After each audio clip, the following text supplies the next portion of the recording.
Hello everyone, welcome to my channel. I hope everyone is having a wonderful day. Before starting the video, please go ahead and hit the subscribe button and give this video a like up. The Young and the Restless. Victoria rushes Cole to the doctor. Victor puts Audra on an incentive plan, and Michael's caught in the middle. At Jeba, Kyle tells Diane that Claire won't be moving in with them at home. It would be another slap in Victor's face. Diane thinks he could use a metaphorical slap in his face, and Claire could be just the one to give it to him. Kyle doesn't want the mustache going after them. Diane complains that Claire should be full of joy, not constantly looking over her shoulder worrying that her grandfather will take that joy away. It's so twisted. She rants about the Newmans bending over backward to please Victor.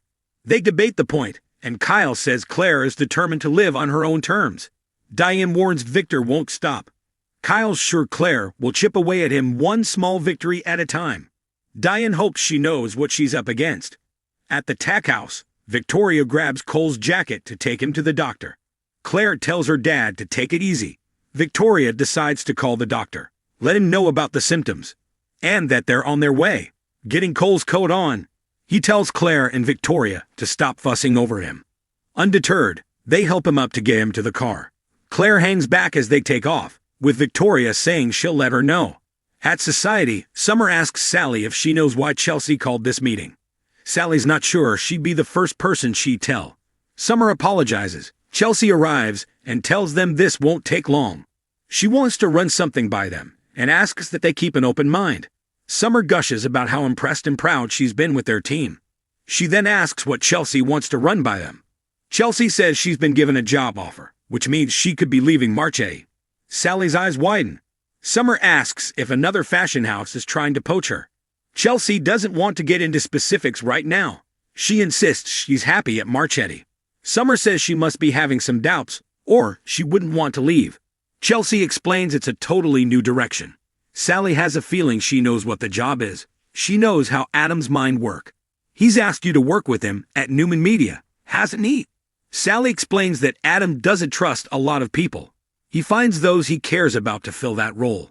Sally's sure this is the next logical step for her ex. Summer asks Chelsea point blank if she's planning to leave Marchetti for Newman Media. Chelsea isn't ready to divulge that yet, and doesn't think it makes a difference. Summer argues that it does. If she loses her, it's a serious blow. Chelsea doesn't want to leave her in the lurch, but if she does leave, she thought Sally might want to expand her role beyond Marchetti Z. She has full confidence she could handle it. She would never want to put Summer in a bad position. Summer asks Sally how she'd feel about adding creative director to her job description. Sally gobs at her. Sally finally says it's definitely something to think about. It could be a good fit.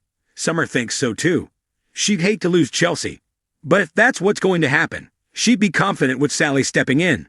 Sally appreciates the vote of confidence. There are just some things she needs to work through first. I have had an offer of my own. Summer gobs. Is she being courted by a competitor? Sally says not at all. She marvels that she was thinking if she took the job, Chelsea could take over Marchetti Z. Summer can't believe this.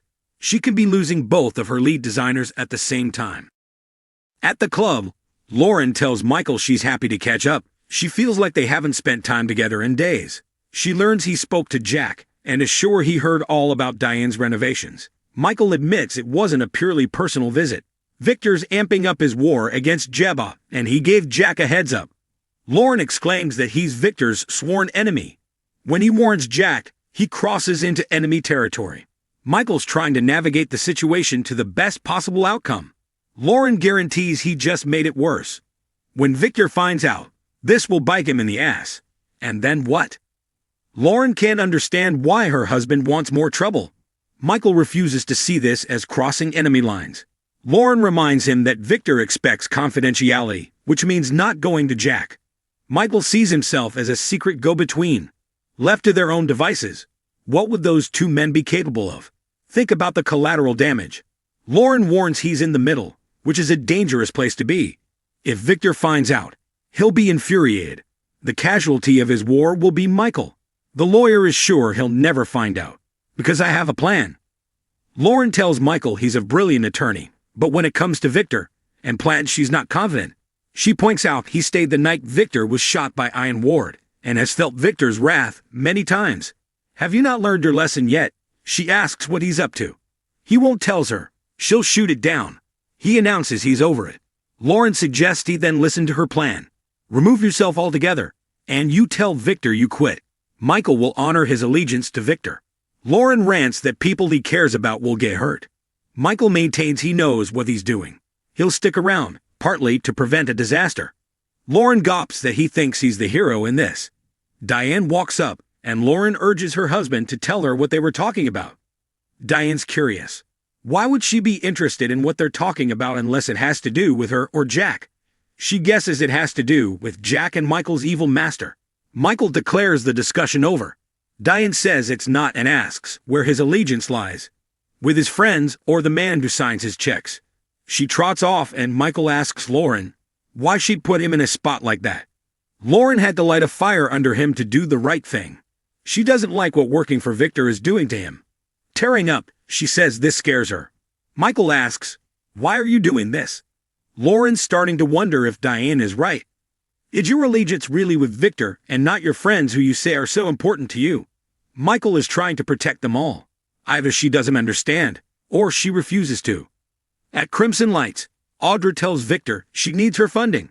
He complains that she hasn't made a single move against Kyle Abbott yet. She lets him know how much she wants this deal and swears she'll never flip to Kyle's side. Not after the way he betrayed her. She needs to start building her company and get office space and employees. Victor says it will come in time. Audra stresses that it's part of her plan to get to Kyle. Victor doesn't want to know the details. She repeats that funding is critical if she's going to see this true. Victor will deposit part of the seed money everything she makes progress. The sooner she makes it clear Kyle is hurting his granddaughter, the more funding she'll get. Audra muses, you don't trust me at all, do you? Victor says, not at all. Audra asks what she has to do to show him he can trust her. He tells her she must get results. Audra tells him the new company will be called Vibrant. Victor likes it. He asks for the number of her corporate account. She asks if he'll be putting up some money as a sign of good faith. Victor tells her when she takes Kyle down a peg, she'll get her first deposit. I suggest you get busy. As he walks out, Kyle arrives, noting they were talking. He asks Audra why she isn't busy working on her new venture. She calls him a nepo baby and claims she's just there for a caffeine boost. She needles him a little more and then tells him his time's up. Jabot's going to be in trouble. He's amused. Audra tells him Vibrant will launch firing on all cylinders. They'll outdo his old potions and lotions. They continue to banter until Kyle tells her many companies have tried to best Jabot. She'd be wise to learn from history. Her project doesn't stand a chance. Audra's excited about the future and won't share with the competition where she's at in the process. He's sure it's all in her imagination and taunts.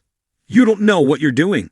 Audra says she does and reminds him he knows what she's capable of on every level. They banter some more, and she assures him she'll invite him to the launch party. He tells her every woman there will be wearing Jabot's lotions and potions. Claire arrives and Audra coos. Someone needs to turn that frown upside down. Claire asks why she's always so rude. Audra exits, and Claire tells Kyle about her father being sick. She's worried it could be serious. Kyle assures her Cole will be fine. They kiss. Claire tells him he always knows how to make her feel better. From the patio, Audra watches them embrace. Sitting, Kyle tells Claire that Audra is moving forward with her cosmetics company and can't get over herself. She pretends to herself that Jabot should be worried. He suspects this isn't all coming from her. Someone's backing her. Claire asks if he suspects her grandfather is involved. Kyle admits that he does, but he has no proof. Claire tells him there's reason to worry. She just found out that her grandfather is back in business with Audra. This seems like a direct move against Kyle. Kyle arrives at Jabot and calls someone. I need your help. He asks the person to find out everything they can about a startup called Vibrant and get back to him. After disconnecting, he gets on the laptop to look into it, mumbling that he has a pretty good idea who's behind it. At the club, Michael receives Victor's text asking to see him immediately. Laure'n pulls the phone out of his hand. She tells her husband, you know where I stand. You need to get out of this fight. Immediately. You're in the middle of something that's going to blow up, and you need to get out now. Before it's too late. Michael exchanges a look with Diane, who's leaving with her takeout bag.